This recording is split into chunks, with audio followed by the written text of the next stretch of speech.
अंधेरा क्या होता है? क्या हम अंधेरे को पैदा कर सकते हैं? दोस्तों, अंधेरा कुछ नहीं है। जैसे ही रोशनी आई और अंधेरा चला गया। तो असल में एक्चुअली अंधेरा कुछ नहीं है। जिस भी जगह पर रोशनी नहीं होती है वहाँ पर अंधेरा होता है। एग्जाम्पल के लिए, आप किसी जगह पे थे जहाँ पे एकदम अंधेरा था।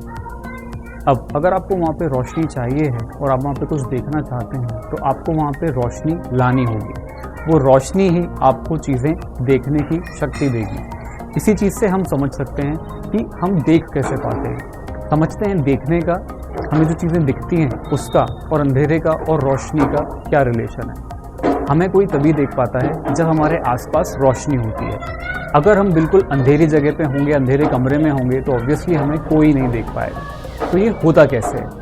जब कोई रोशनी पैदा करने वाली चीज़ हमारे ऊपर लाइट डालती है तो हम उस लाइट को रिफ्लेक्ट कर देते हैं। एग्जैक्टली जिस तरीके से अभी मेरे ऊपर के एक बल्ब की रोशनी आ रही है तो मेरा शरीर उसको रिफ्लेक्ट कर दे रहा है, और वो रिफ्लेक्शन आ रहा है आपकी आंखों के ऊपर, और आपकी आंखें इसलिए मेरी इमेज को कैप्चर कर पा रही हैं। तो हमारे देखने में भी रोशनी का बहुत बड़ा योगदान होता है। सो इससे हम आते हैं हमारे पॉइंट 3 के ऊपर कि कैसे लोग इनविजिबल हो जाते हैं। क्या लोग इनविजिबल हो सकते हैं? कैसे कुछ चीज़ें हम देख नहीं पाते हैं? सो इसका लॉजिक भी एकदम सिंपल है।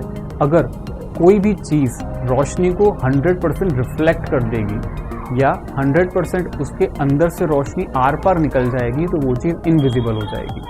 एग्जाम्पल के लिए, एक प्लास्टिक की थैली जो कि एकदम ट्रांसपेरेंट होती है, एकदम कांच, जो 100% रोशनी को, लगभग 100% रोशनी को आर पार कर देता है, इसलिए हमें कभी कभी कांच नहीं दिखता और हम कांच के दरवाजे से टकरा भी जाते हैं।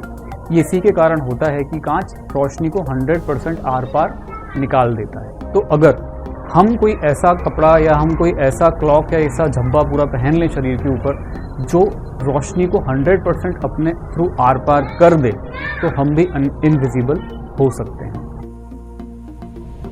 इसी से आते हैं हमारे लास्ट पॉइंट के ऊपर, जो हमें लगता है कि मिस्टर इंडिया पिक्चर में हमने देखा था कि अनिल कपूर एक गैजेट पहनने के बाद इनविजिबल हो जाते थे। एक्सपेक्ट है कि वो गैजेट उनके शरीर को 100% ट्रांसपेरेंट बना दे रहा होगा। इसी के कारण उनका शरीर किसी भी तरीके से नॉर्मल आइज के थ्रू, नॉर्मल लाइट में हम उन्हें नहीं देख पाते थे।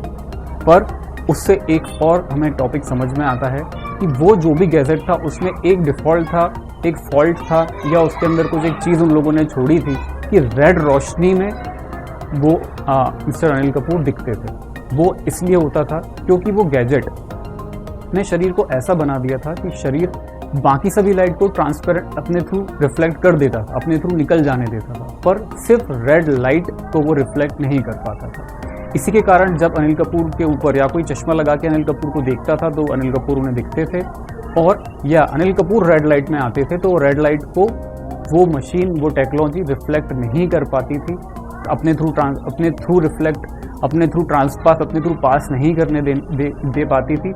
इसी के कारण अनिल कपूर को रेड रोशनी में देखा जा सकता था। आई होप आपको लाइट के रिगार्डिंग कुछ फंडे समझ में आए होंगे। अगर आपको वीडियो पसंद आई हो तो वीडियो को एक लाइक जरूर दीजिएगा। अगर आप चैनल पर नए हैं तो चैनल को सब्सक्राइब जरूर कीजिएगा, और इसी तरीके की इंटरेस्टिंग वीडियोस के लिए हमारे चैनल को सब्सक्राइब जरूर कीजिएगा। इस वीडियो को लाइक जरूर दीजिएगा। रिपीट हो रहा है। बाय।